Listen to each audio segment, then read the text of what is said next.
गांव में बबलू और गुड्डू नाम के दो भाई रहा करते थे। बबलू गुड्डू से उम्र में बड़ा था और वो हमेशा गुड्डू से छोटी छोटी बात पर झगड़ा करता रहता था। इस बात से उसके पिता हरिया बहुत चिंतित रहा करते थे। एक दिन बबलू गुड्डू से बगैर किसी बात के झगड़ा कर रहा था कि तभी वहां पर हरिया आ गया। मेरी समझ में नहीं आता बबलू, आखिर तुम्हें गुड्डू से क्या समस्या है? तुम हर छोटी छोटी बात पर गुड्डू से झगड़ा करते रहते हो। हाँ, आप तो गुड्डू का ही पक्ष लेंगे पिताजी, क्योंकि ये आपका लाडला बेटा जो है। ऐसी बात नहीं है बेटा, जितना प्रेम मैं गुड्डू से करता हूँ उतना ही प्रेम मैं तुमसे भी करता हूँ। मेरी समझ में ये नहीं आता कि आखिर तुम्हारे दिमाग में इतनी नफरत भर कौन रहा है। झूठ मत बोलिए पिताजी, सच तो यह है कि आप गुड्डू को हमेशा से उससे ज्यादा प्रेम करते हैं। आप हमेशा गुड्डू का ही पक्ष लेते हो। आप गुड्डू की बड़ी से बड़ी गलतियों को ऐसे नजरअंदाज कर देते हो जैसे कि उसने कोई गलती की ही नहीं, बल्कि कोई महान कार्य किया हो। अपने बड़े भाई और पिता की बहस को गुड्डू काफी देर से सुन रहा था।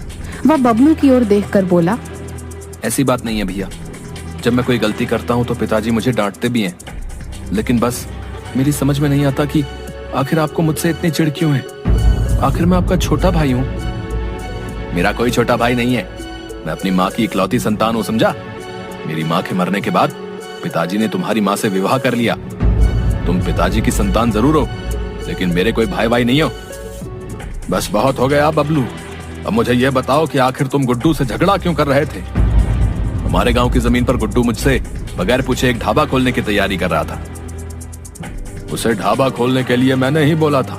तुम तो कोई काम काज करते नहीं हो, और अब मैं बूढ़ा हो चुका हूँ। गुड्डू ही परिवार का खर्च उठाता है। बस अब यही सुनना बाकी रह गया था।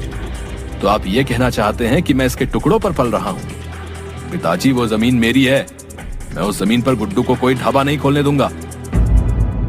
इतना कहकर बबलू क्रोधित होकर घर से बाहर निकल गया और गुड्डू अपने पिताजी की ओर देखकर बोला, अब आपको भैया से इतनी सख्ती से बात नहीं करनी चाहिए थी। पिताजी, आपने उनसे ऐसा क्यों कहा कि घर का खर्चा मैं ही उठाता हूँ? उनको कितना बुरा लगा होगा। तुम वाकई बहुत भोले हो गुड्डू। तुम्हारा बड़ा भाई तुमसे बगैर बात के झगड़ा करता रहता है, और फिर भी तुम्हारे मन में उसके लिए इतना प्रेम और स्नेह है। वो मेरे बड़े भाई हैं पिताजी, उन्हें मुझसे झगड़ने का पूरा अधिकार है। भैया मन के इतने बुरे भी नहीं है पिताजी, उन्हें जरूर कोई मेरे खिलाफ और आपके खिलाफ भड़काता रहता है। मुझे याद है बचपन में जब मैं दूसरी कक्षा में था और भैया 5वीं कक्षा में थे, भैया मुझे कितने प्रेम से मेरी उंगली पकड़कर मुझे विद्यालय ले जाया करते थे। मुझे तुम पर गर्व है बेटा कि मुझे तुम्हारे जैसी संतान मिली। इतना कहकर हरिया ने गुड्डू को गले से लगा लिया। उधर बबलू क्रोधित होकर सीधा गांव के व्यक्ति रोशन के पास पहुंच गया। रोशन एक कपटी व्यक्ति था जो अंदर ही अंदर हरिया से बहुत जलता था। वो काफी वर्षों से बबलू के कान भर रहा था। बबलू को अपनी तरफ आते देख रोशन मुस्कुराता हुआ बोला, क्या बात है बबलू, लगता है अपने छोटे भाई गुड्डू से फिर से झगड़ा करके आए हो तुम। अब तो हद पार हो गई है रोशन चाचा। आज तो मेरे पिताजी ने ये तक बोल दिया कि परिवार का खर्चा भी गुड्डू ही उठाता है, मानो कि मैं कुछ करता ही नहीं। अरे तुम्हारे पिताजी ने तुम्हें साफ साफ समझा दिया कि तुम गुड्डू के टुकड़ों पर ही पल रहे हो। तुम उन दोनों के लिए बोझ हो। मैं अब इस गांव में नहीं रहूंगा रोशन चाचा, मैं अपने परिवार को छोड़कर हमेशा के लिए चला जाऊंगा। अरे ऐसी गलती मत करना बबलू, अगर तुमने ऐसा किया तो गुड्डू अपने मकसद में कामयाब हो जाएगा। समझो, वो तुम्हारे पिताजी की सारी संपत्ति पर कब्जा कर लेगा। मत भूलो, हरिया की संपत्ति के असली वारिस तुम हो, ना कि वो गुड्डू।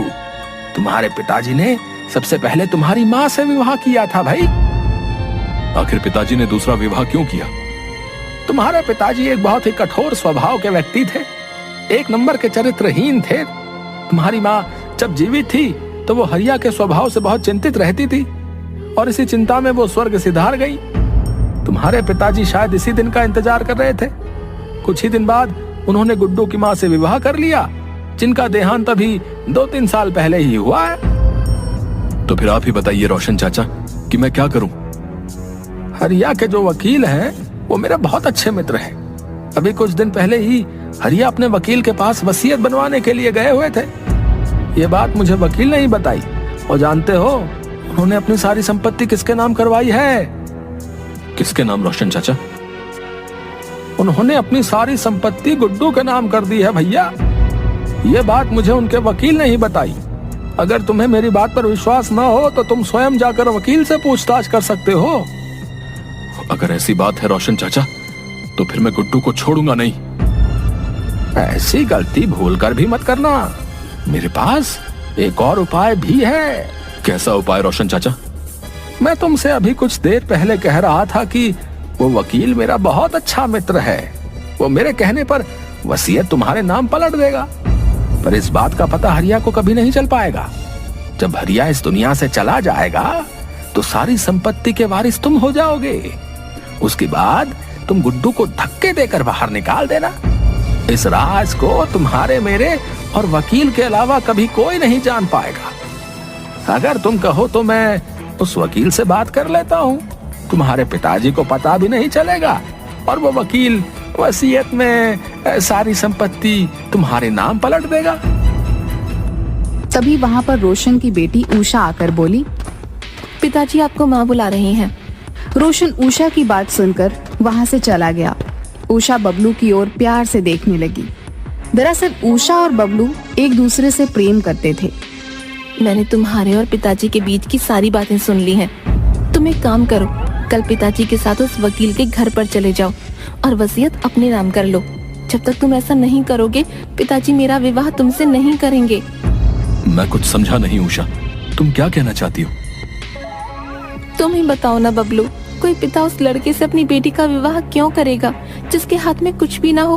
और फिलहाल तो तुम्हारे हाथ में कुछ भी नहीं है। जो कुछ भी है तुम्हारे छोटे भाई गुड्डू का है। उषा की बात सुनकर बबलू के चेहरे पर क्रोध आ गया और अगले दिन वह रोशन के साथ अपने पिता के वकील के पास चला गया, जो शायद उन्हीं का ही इंतजार कर रहा था। रोशन का फोन आ गया था बबलू कि तुम आने वाले हो। देखो भाई, मैं तुम्हारे पिताजी की वसीयत तुम्हारे नाम पलट दूंगा, लेकिन मुझे तुम्हारी संपत्ति में से 20% हिस्सा चाहिए। 20%? कहीं आपका दिमाग खराब तो नहीं हो गया? आप जानते भी हैं कि आप क्या कह रहे हैं। ये रकम तो लाखों में पहुंच जाएगी। अब देखो बबलू, तुम्हारे पिताजी ने सारी वसीयत तुम्हारे छोटे भाई के नाम कर रखी है। अगर तुम मुझे 20% नहीं देना चाहते हो तो कोई बात नहीं, 3 दिन बाद तो तुम वैसे भी सड़क पर आने ही वाले हो। अब मैं आपकी बात का मतलब नहीं समझा। दरअसल तुम्हारे पिताजी को ब्लड कैंसर है और ये बात उन्होंने तुमसे और तुम्हारे छोटे भाई से छुपा रखी है। उनकी मेडिकल रिपोर्ट्स मेरे पास अभी भी रखी हुई हैं। ज्यादा से ज्यादा वो 3 दिन के मेहमान हैं। रोशन बड़ी चालाकी से बबलू की ओर देखकर बोला, ये सोचने का समय नहीं है बबलू। इस वकील के मुंह पर 20% मारो और सारी वसीयत अपने नाम करवा लो। 3 दिन बाद तो तुम्हारा पिता वैसे ही मर जाएगा। रोशन की बात सुनकर बबलू बहुत गहरी सोच में डूबते हुए बोला, ठीक है, मैं आपको 20% देने के लिए तैयार हूं।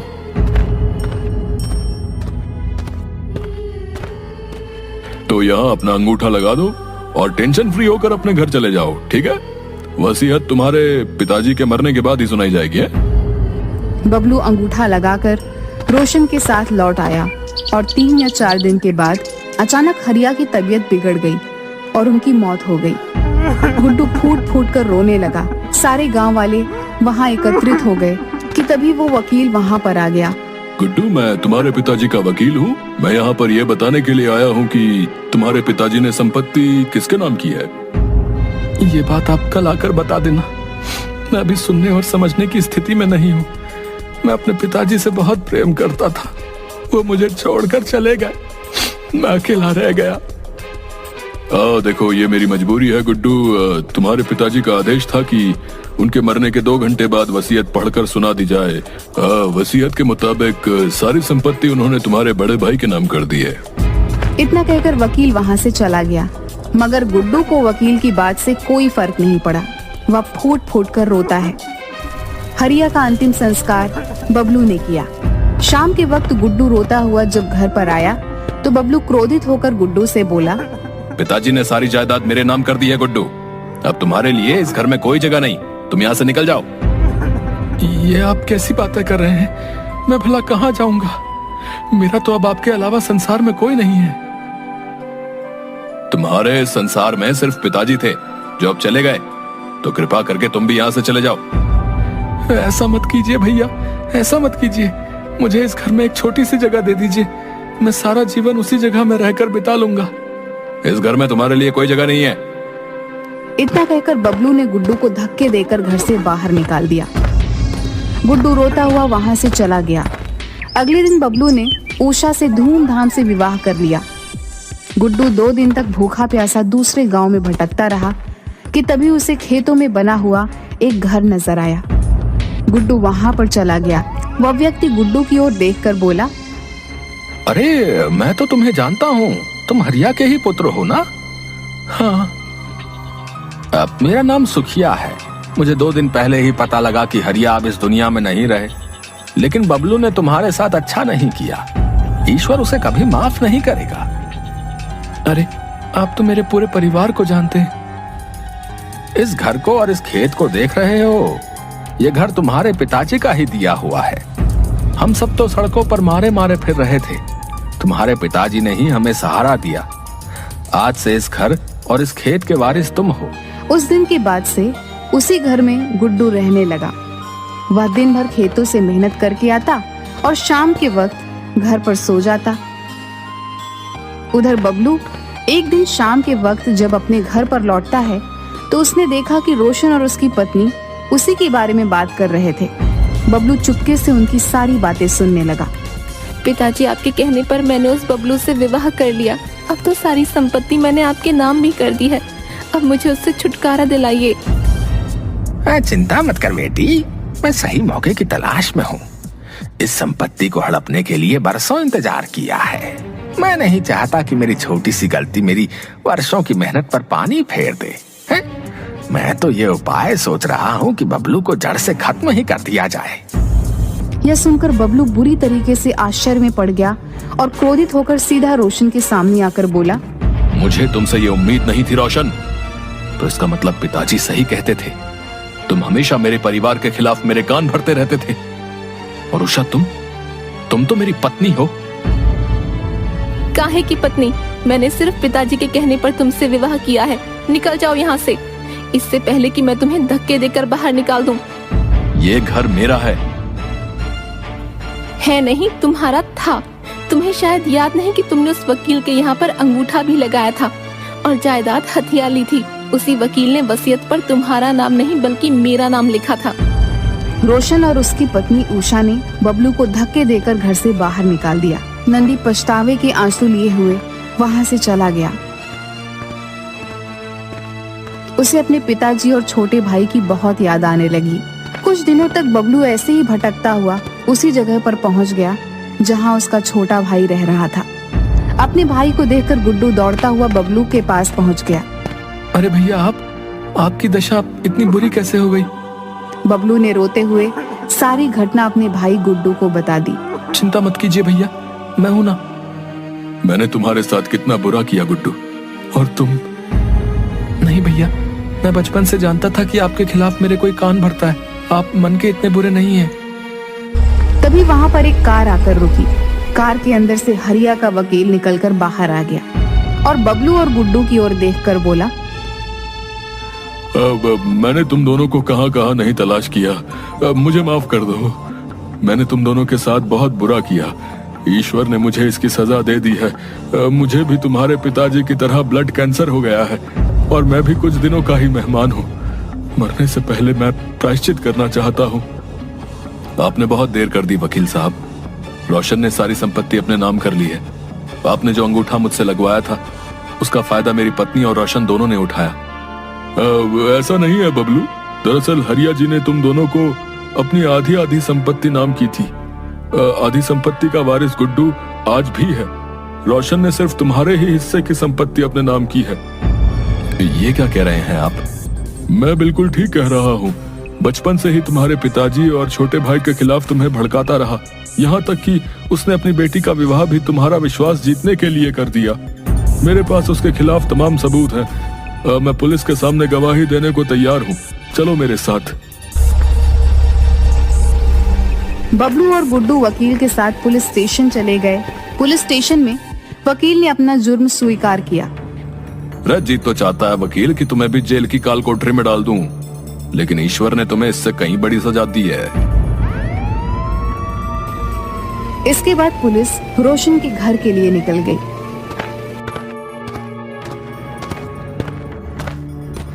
अरे पकड़ लो हवलदार ने।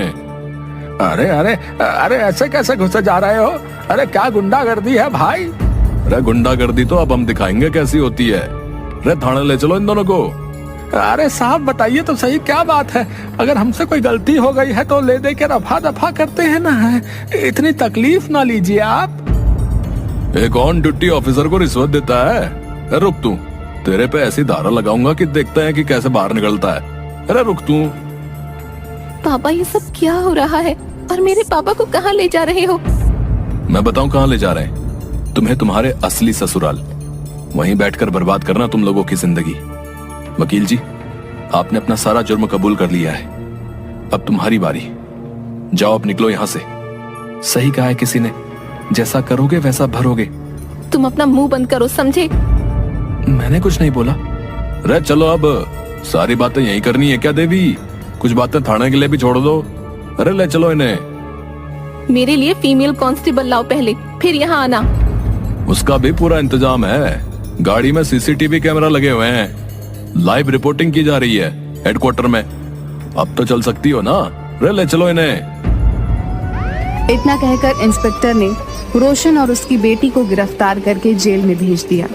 बबलू और गुड्डू सगे भाइयों की तरह आपस में फिर से रहने लगे।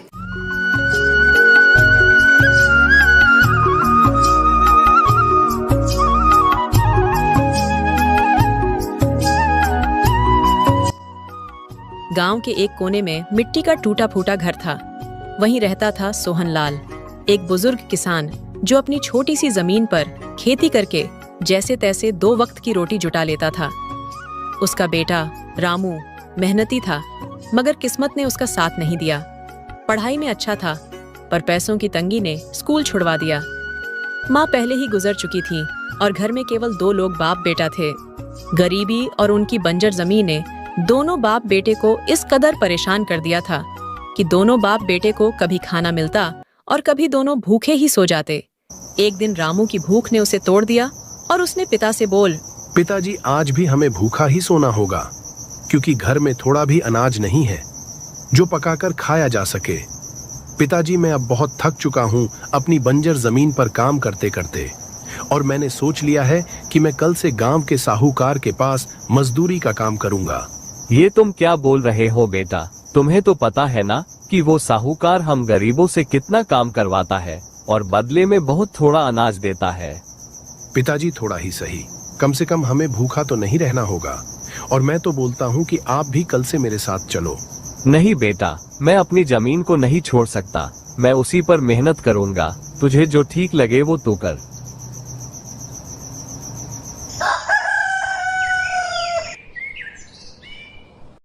अगली सुबह दोनों बाप बेटा अपने अपने काम पर निकल जाते हैं। रामू गांव के साहूकार के पास पहुंचता है। राम राम सेठ जी।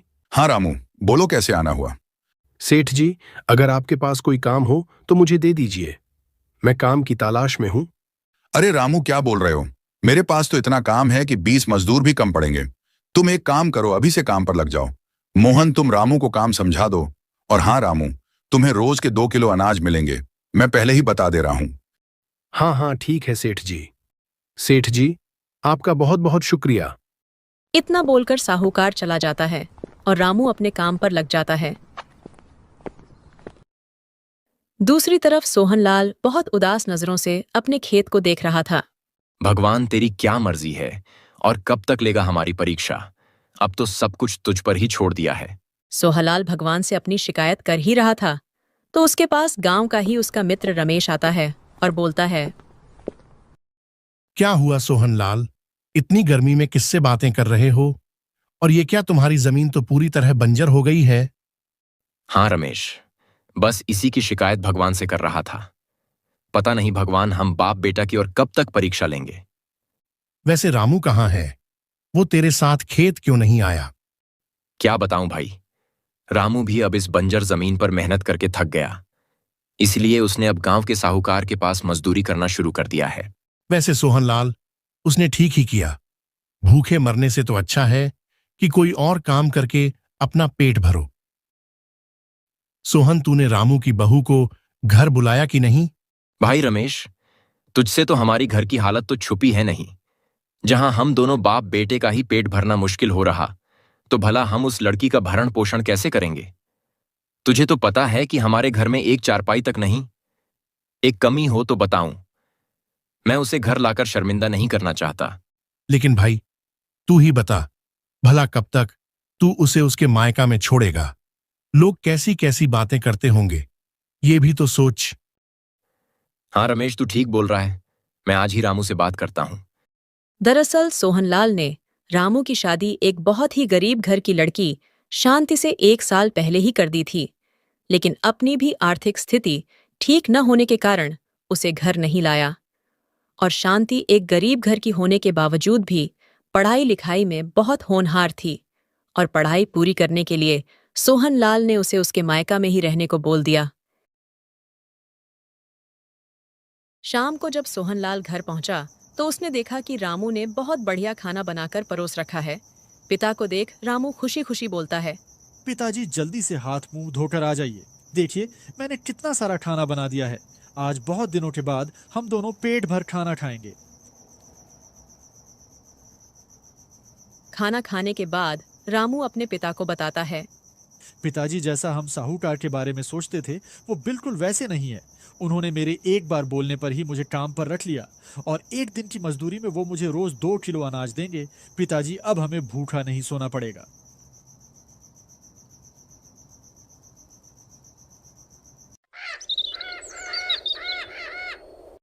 दूसरे दिन सोहनलाल का मित्र उसके घर आया। सोहनलाल, ओ सोहनलाल, कहाँ हो भाई? कर जब सोहनलाल बाहर आया तो उसने देखा कि रमेश अपने साथ एक चारपाई भी लाया है। उसने तुरंत उससे बोला, ये क्या है भाई? सोहनलाल, लगता है तुझे बुढ़ापा आ गया है, तभी तो तुझे इतनी बड़ी चारपाई भी नहीं दिख रही है। रमेश, मुझे सब दिख रहा है, लेकिन मैं पूछ रहा हूं कि ये चारपाई तू मेरे घर लेकर क्यों आया है? सोहन, मैं तेरी थोड़ी मदद करना चाहता हूं ताकि तू रामू की बहू को खुशी से घर बुला सके। इसलिए मैं ये चारपाई और बहू के लिए कुछ कपड़े भी लाया हूं। लेकिन रमेश, मैं इसके पैसे तुझे कैसे चुकाऊंगा? ये तू क्या बोल रहा है भाई? भला मैं तुझसे पैसे लूंगा? क्या रामू मेरा बेटा नहीं है? ये सब चीज मैं अपनी खुशी से लाया हूं ताकि तू भी शर्मिंदा ना हो और रामू का भी घर बस जाए। अब तू ज्यादा मत सोच और कल ही रामू को बहू के घर भेज। भाई, मैं किन शब्दों में तेरा शुक्रिया अदा करूं? आज के जमाने में तो कोई अपना भी इतना नहीं करता। ठीक है भाई, मैं आज ही रामू से बात करता हूं। शाम को जब रामू मजदूरी करके घर आता है तो सोहनलाल बोलता है, बेटा, मैं सोच रहा हूं कि तू कल बहू के घर जाकर उसे अपने घर ले आ। ये आप क्या बोल रहे हैं पिताजी? आप तो जानते हैं कि हम दोनों का ही पेट पालना हमारे लिए कितना मुश्किल होता है, तो भला हम उसे क्या खिलाएंगे? बेटा, अब तो तू रोज कुछ अनाज ले ही आता है, उसी में से वो भी खा लेगी। देख बेटा, 1 साल हो गए हैं बहू को उसके घर छोड़े हुए। अब अच्छा नहीं लगता। उसके माँ बाप भी क्या सोचते होंगे। तू कल ही उसके घर जा और उसे लेकर आ। अगली सुबह रामू अपनी पत्नी शांति के घर जाता है और उसे अपने साथ ले आता है। इधर सोहनलाल को डर था कि कहीं यह लड़की उनके टूटे हुए सपनों और खाली घर को देखकर दुखी न हो जाए। लेकिन शांति ने पहले ही दिन घर की हालत समझ ली और उसने कोई शिकवा नहीं किया।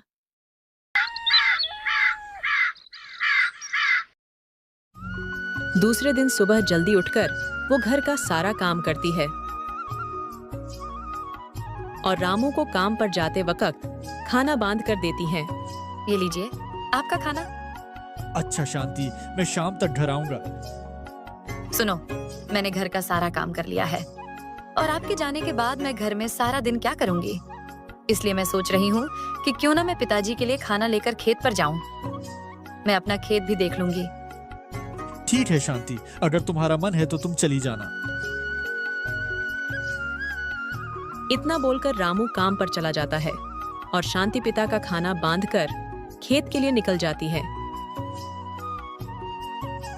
खेत पर पहुंचकर वो पिता को खाना देती है और खुद खेत को बहुत बारीकी से देखती है।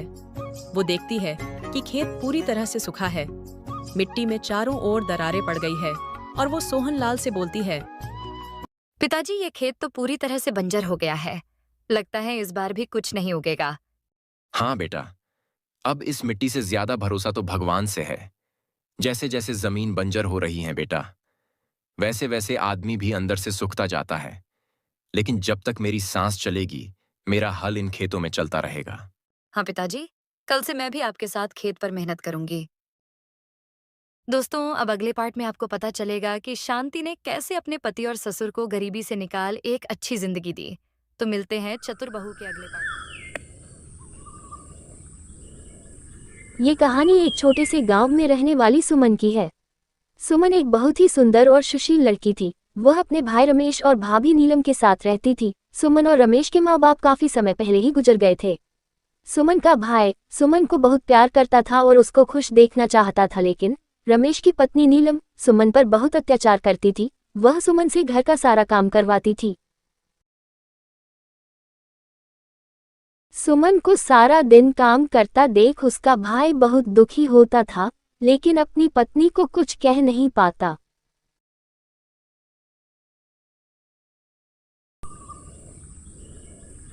एक दिन जब सुमन खाना बना रही थी, उसकी भाभी चिल्लाते हुए आई, सुमन, कहाँ हो तुम? सुमन भाभी की आवाज सुनते ही उसके पास गई। क्या हुआ भाभी? सुमन, तुम्हारा कोई काम में मन नहीं लगता क्या? सारा दिन कोई न कोई गलती करती रहती हो। नीलम चिल्लाते हुए बोली। नीलम का चिल्लाना सुनकर रमेश भी आ जाता है और बोलता है, अब क्या हुआ? क्यों चिल्ला रही हो? अच्छा, मैं चिल्ला रही हूँ। अपनी बहन से क्यों नहीं पूछते कि वो इतनी गलतियाँ करती क्यों है? क्या पूछूं उससे? वो तो बेचारी सारा दिन काम करते रहती है। अरे भाग्यवान, बताओगी कि हुआ क्या है? रमेश की बातें सुनते ही नीलम और गुस्सा हो जाती है और बोलती है, हाँ हाँ, इस घर में सबसे खराब तो मैं ही हूँ। तुम्हारी बहन की क्या क्या गलतियाँ बताऊं? मैंने कल इसे अपनी नई साड़ी धोने के लिए दी थी और इसने उसे अभी तक नहीं धोया है, और आज मुझे उसे पहनकर शादी में जाना था। सुमन डरती हुई बोली, माफ करना भाभी, मैं उसे धोना भूल गई। मैं अभी उसे धो के सुखा देती हूँ। अरे भाग्यवान, ये कौन सी बड़ी बात है? तुम कोई और साड़ी पहनकर चली जाओ, तुम्हारे पास तो कितनी साड़ियां हैं। नीलम गुस्से से वहां से चली जाती है। सुमन उदास होकर खड़ी थी। तभी रमेश सुमन को बोलता है, कोई बात नहीं गुड़िया, तू उदास मत हो। उस रात नीलम सुमन को खाना भी नहीं देती है और सुमन रोते रोते सो जाती है।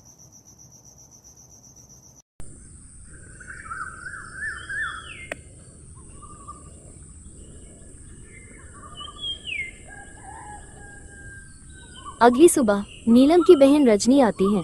नीलम अपनी बहन को देख बहुत खुश होती है। रजनी, तुमने कोई खबर भी नहीं दिया कि तू आ रही है।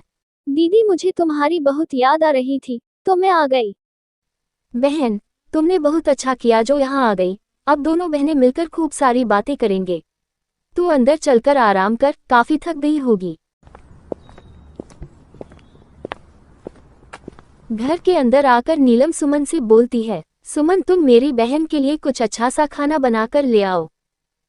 जी भाभी, आप लोग बैठो, मैं अभी कुछ बना के लाती हूँ।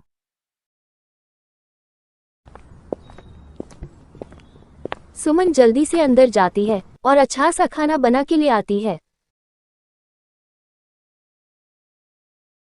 ये सब रमेश देख रहा था।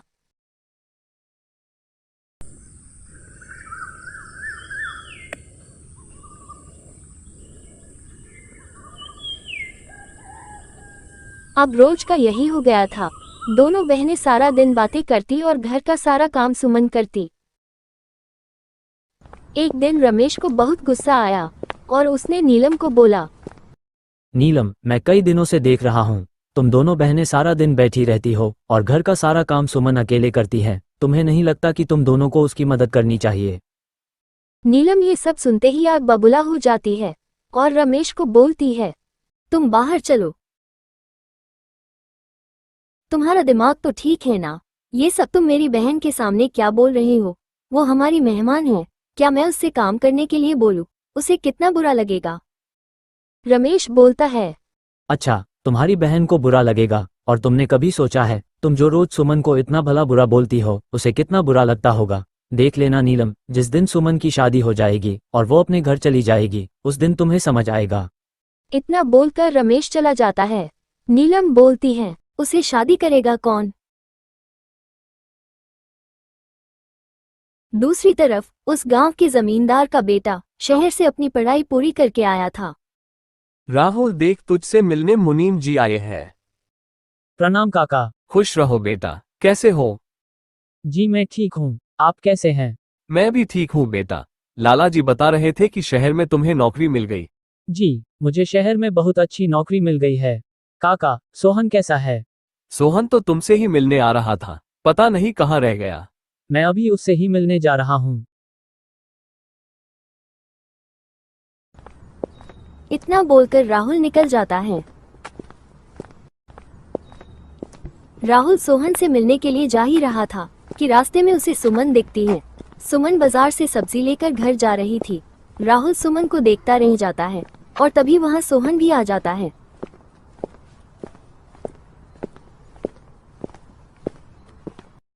अरे राहुल, तू यहाँ? मैं तो तुझसे ही मिलने आ रहा था। सोहन, मैं भी तुझसे ही मिलने आ रहा था। वैसे ये लड़की कौन है? ये रमेश भाई की बहन सुमन है। बहुत अच्छी लड़की है सुमन। दोनों दोस्त कुछ देर बातें करते हैं। राहुल घर पहुंचकर भी सुमन के ही बारे में सोचता है।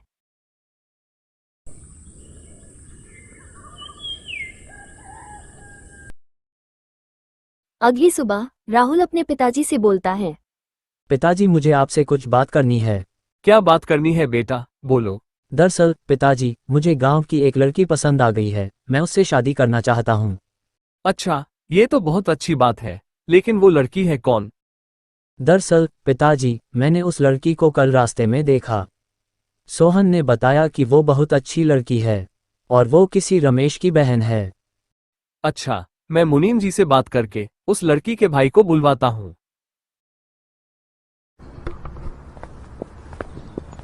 लाला तुरंत मुनीम जी को बुलवाते हैं। मुनीम जी के आते ही लाला सारी बात उन्हें बताते हैं और बोलते हैं, मुनीम जी, आप उस रमेश को बुलवाए, मैं आज ही उससे रिश्ते के लिए बात करूंगा। जी लाला जी, मैं अभी उस रमेश को बुलवाता हूँ। वैसे एक बात बोलूं लाला जी, सच में सुमन बहुत ही अच्छी लड़की है। राहुल